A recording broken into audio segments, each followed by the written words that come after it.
అనగనగనగనగా ఒక ఊరిలో ఒక కుందేలు ఒక తాబేలు ఉండేవి. ఇవి రెండు మంచి స్నేహితులు. కానీ ఒకరోజు కుందేలు తాబేలు నడవడం చూసి తాబేలును ఇలా వెక్కిరిస్తుంది. ఏంటి తాబేలు, నువ్వు అలా మెల్లమెల్లగా నిదానంగా నడుస్తున్నావు? నన్ను చూసావా? నేను చెంగు చెంగున ఎగరగలను, నీకంటే ఎక్కువ దూరం పరిగెత్తగలను. నువ్వు నాలాగా వెళ్ళగలవా?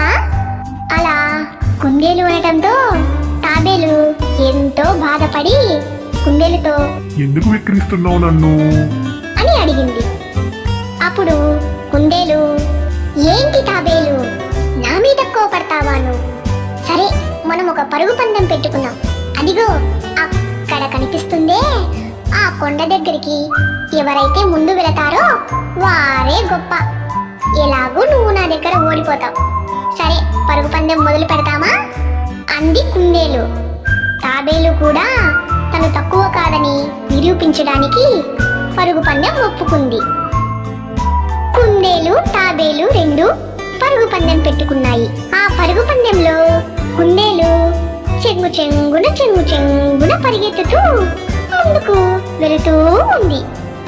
అలా కుందేలు తాబేలును దాటుకొని చాలా దూరం వెళ్ళింది. కుందేలు పరిగెత్తుకుంటూ వెళ్ళి ఆయాసంతో ఒక చెట్టు దగ్గర ఆగి వెనక్కి తిరిగి చూసింది. తాబేలు కనుచూపు మేరలో కూడా లేకపోవడంతో కుందేలు చాలా సంతోషపడింది. అలసిపోయిన కుందేలు చెట్టు కింద విశ్రాంతి తీసుకుంటూ తనకు తెలియకుండానే నిద్రపోయింది. ఈలోగా తాబేలు మెల్లమెల్లగా నడుచుకుంటూ కుందేలు దగ్గరికి వచ్చింది.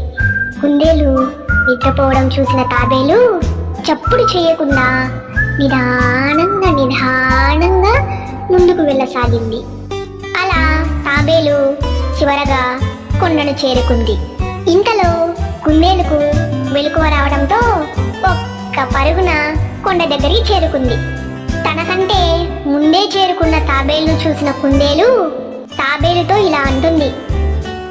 తాబేలు మిత్రమా, నన్ను క్షమించు. నేను నిన్ను చాలా తక్కువ అంచనా వేశాను.